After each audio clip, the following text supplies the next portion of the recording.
হযরত আব্দুল কাদের জিলানী নাম শুনছেন নি আপনারা? হযরত আব্দুল কাদের জিলানী মায়ের গর্ভে থেকে তিনি 18 বার কোরআন শরীফ মুখস্থ করে এসেছেন। তার মা প্রতিদিন কোরআন তেলাওয়াত করতেন, প্রতিদিন আল্লাহর দরবারে কাঁদতেন।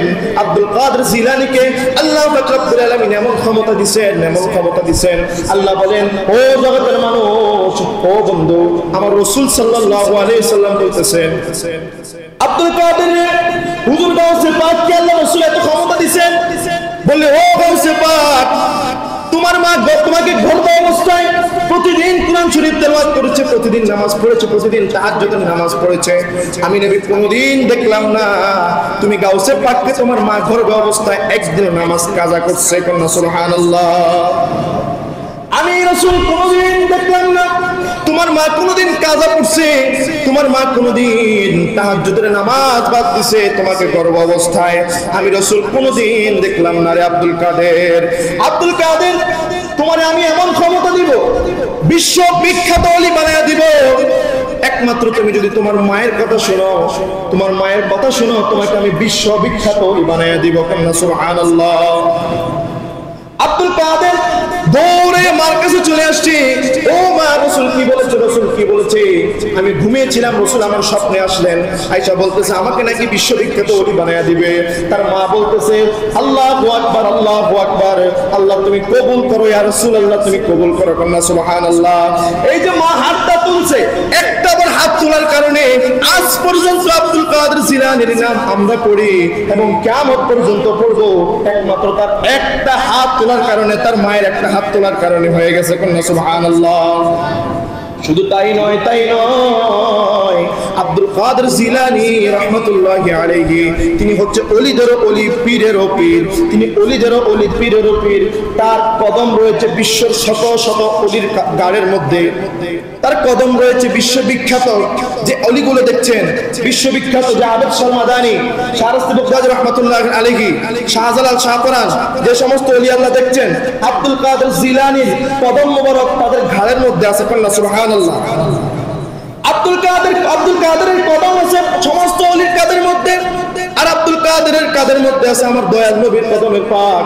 দয়াল নবীর কদমে পাক আব্দুল কাদের গায়ের মধ্যে যখন লেগে গেছে, আব্দুল কাদের বলল, ইয়া রাসূলুল্লাহ, ইয়া রাসূলুল্লাহ, কেমন জানি আরাম পাচ্ছি, কেমন জানি আরাম পাচ্ছি। আব্দুল কাদের জিলানী তিনি স্কুলে গেলেন, দেখেন এলেমের কি ফজিলত, রাসূল তাকে কি পরিমাণ এলেম দিয়েছেন। তিনি স্কুলে গেলেন, মাস্টার মশাই জিজ্ঞেস করলেন, আব্দুল কাদের কায়দাটা খোলো। কায়দাটা খোলার পরে আব্দুল কাদের বলল, উস্তাদ জি বলতেছেন আলিফ বলো, বলতেছে বা, বলে তা বলো, বলে তা সা জিম হা খ দাল। সুবহানাল্লাহ।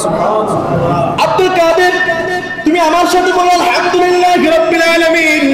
আব্দুল কাদের বলতে লাগলেন আর রহমানির রহিম, বলে মালিক ইয়াউমিদ্দিন বলো। আব্দুল কাদের বলতেছেন ইয়্যাকা না'বুদু ওয়া ইয়্যাকা নাস্তাঈন। সুবহানাল্লাহ। মাস্টার মশাই আব্দুল কাদেরকে বলল, আব্দুল কাদের রে, তুমি আমার সাথে বলো আলিফ লাম মিম। আব্দুল কাদের বলতে লাগলেন যালিকাল কিতাবু লা রাইবা ফীহি হুদাল লিল মুত্তাকিন। আল্লাহু আকবার। এবার মাস্টার মশাই বড় অবাক হয়ে গেলেন। মাস্টার বলতে লাগলেন তাবারাকাল্লাযী বিয়াদিহিল মুলকু ওয়া হুয়া আলা কুল্লি শাইইন কাদির।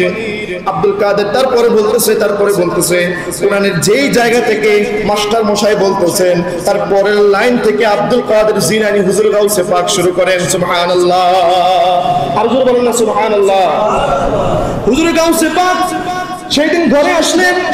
ঘরে আসার পরে তিনার উস্তাদজি তার মায়ের সাথে দেখা করলেন, ও আম্মুজি, তোমার সন্তানকে আমি আলিফ বাতা পড়াইলে তারপরের অক্ষর তিনি বলেন, আমি তোমার সন্তানকে আলিফ লাম মিম পড়াইলে তিনি বলেন যালিকাল কিতাবু লা রাইবা ফীহি। আসলে রহস্যটা কি? এত ছোট একটা বাচ্চা কোরআন শরীফ পুরো দেখতেছি মুখস্থ, পুরো দেখতেছি মুখস্থ। এবার তিনার আম্মা জান বলতেছেন, হুজুর, আমার সন্তান আব্দুল কাদের তিনি পুরা কোরআন শরীফ মুখস্থ করে নাই গো হুজুর।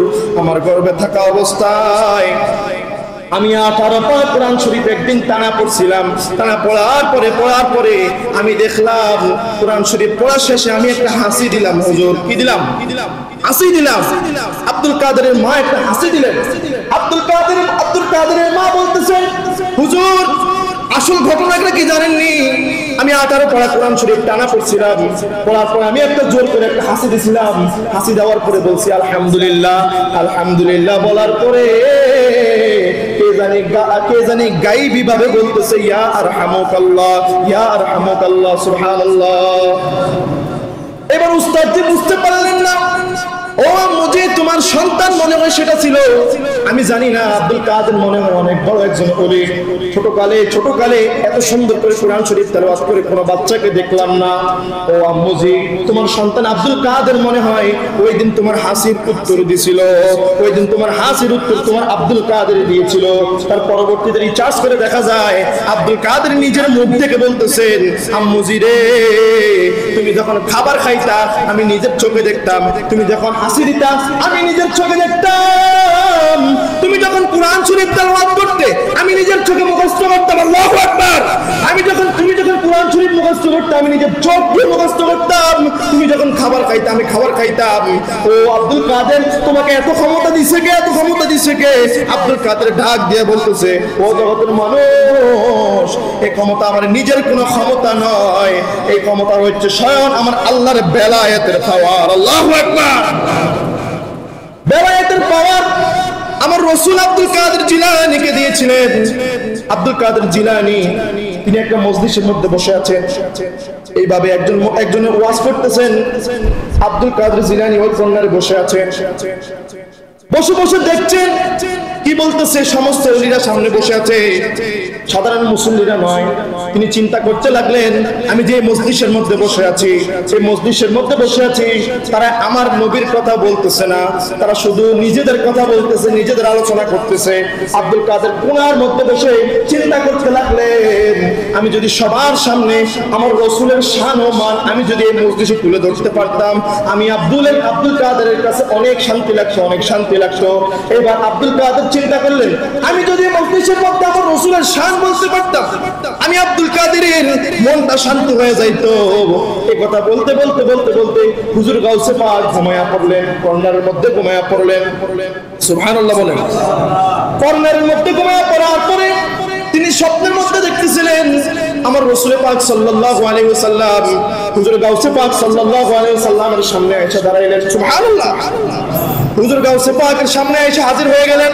রাসূল পাক সাল্লাল্লাহু আলাইহি ওয়াসাল্লাম বলতেছেন, ও আব্দুল কাদের রে, তুমি আমাকে স্মরণ করেছো। আমি নবীজি মদিনার মধ্যে থাকতে পারি নাই রে, আমি ছুটা তুমি আব্দুল কাদেরের কাছে চলে আসছি। সুবহানাল্লাহ। আপনারাই বলেন, রাসূলকে যদি এই মুহূর্তে আপনি সামনাসামনি দেখেন, আপনার কি হুঁশ থাকবে সাথে? রাসূল এমন সুন্দর ছিলেন, তিনি লাবণ্যময় সুন্দর ছিলেন, তিনাকে যদি আপনি দেখেন এই মুহূর্তে আপনি অজ্ঞান হবেন, এটা 100% গ্যারান্টি। সুবহানাল্লাহ। হুজুর গাউসে পাক সাল্লাল্লাহু আলাইহি ওয়াসাল্লাম তিনি কর্নারের মধ্যে বসে ঘুমিয়ে পড়লেন। রাসূল আয়েশা বলতেছেন, আব্দুল কাদের রে, তুমি যেই কথা বলেছো এই মজলিসের মধ্যে আমার শান ও মান তুলে ধরবা, আমি রাসূল সহ্য করতে পারি নাই, তাই মদিনা শরীফ থেকে চলে আসছি তোমার কাছে।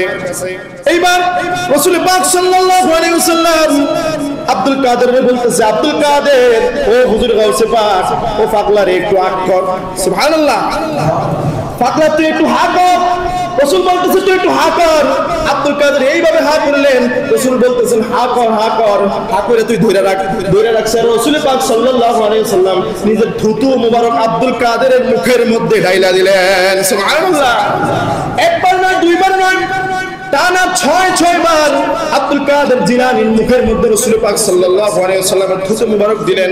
থুতু মুবারক দেওয়ার পরে রাসূল পাক সাল্লাল্লাহু আলাইহি ওয়াসাল্লাম বলতেছেন, ইয়া আব্দুল কাদের জিলানী আলবিদা। এবার আলবিদা বলছে আরে আব্দুল কাদের জিলানী হঠাৎ ঘুম ভেঙে গেছে, ঘুম ভেঙে উঠা একটা চিৎকার মারছে, ইয়া রাসূলুল্লাহ বলে আল্লাহু আকবার।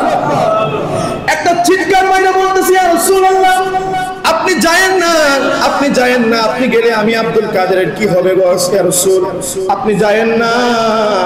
ওইটা দেখতেছে রাসূলকে কোনো আশেপাশে দেখা যায় না, রাসূল চলে গেছেন, তার নিজ গন্তব্যে চলে গেছে।